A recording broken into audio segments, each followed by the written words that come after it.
Now, your forecast first, sponsored by Matex Heating, Cooling, and Plumbing.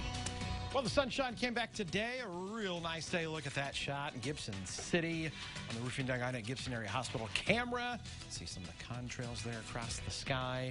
And again, the big bright yellow ball in the sky looks nice today. Temperatures warmed up a little bit, but we've only had readings into pretty much the upper 30s across the area. 39 in Effingham, now down to 35 in Champaign. If you're heading out and about, quiet conditions. Actually, much of this upcoming week looks to be really calm for us.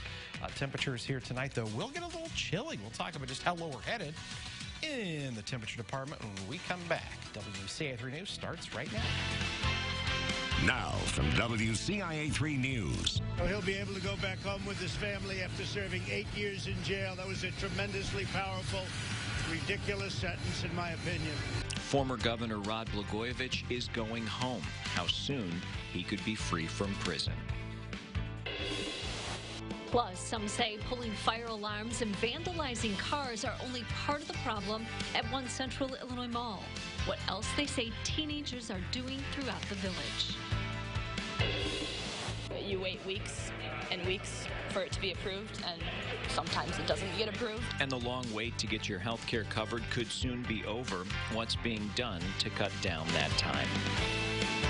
You're watching your local news leader.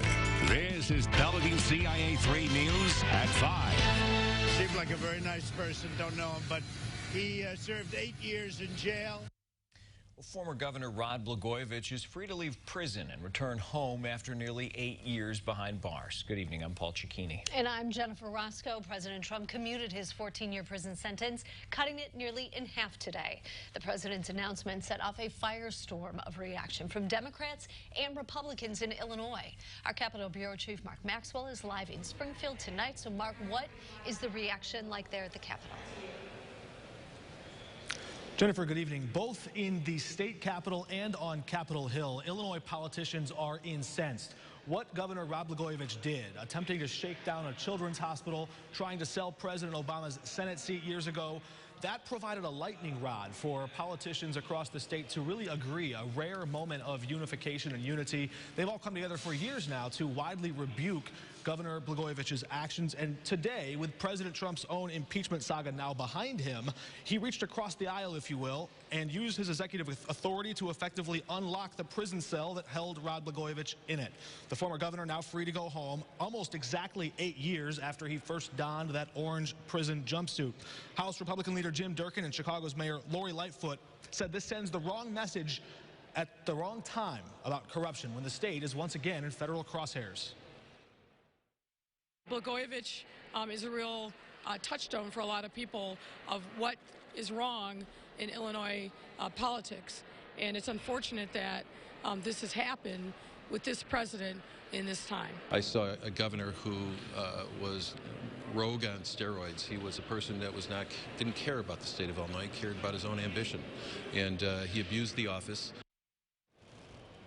Even today, an attorney for the former governor says Blagojevich still believes he never did anything wrong. What he did was just typical political orders of business. Senate President Don Harmon today said that's what makes this so hard for him to swallow, that the former governor never even showed contrition even after his conviction.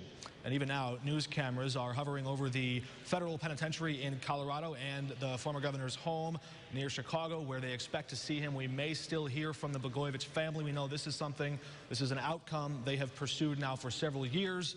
Thanks to President Trump, they got it. Reporting in Springfield, Mark Maxwell, WCIA 3, your local news leader. Mark, thank you so much for this. Now, Blagojevich was convicted on 18 counts of corruption, wire fraud, bribery, and extortion. He was slated for release in 2026, but gets to go home 6 years early.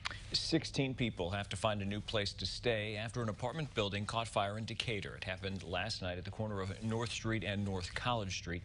Investigators say it's possible an electrical issue started it. 14 adults and 2 kids living in those apartments have been asked to relocate for a few days because it is unsafe to stay inside. We spoke to some of them who said the Red Cross gave them money to cover living expenses for a few days. One of them said he was cooking in his apartment when that fire started.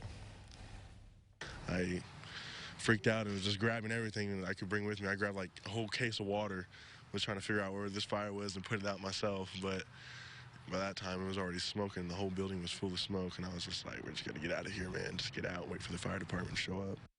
A city inspector says the building is not safe to live in until some electrical issues are fixed.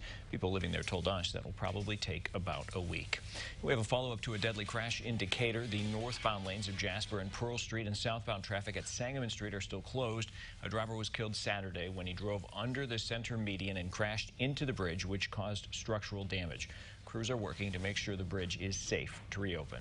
People in Forsyth say a group of teenagers is causing problems for businesses. They say they're doing things like stealing, vandalizing cars, and pulling fire alarms. Now, deputies are stepping in to try and stop it.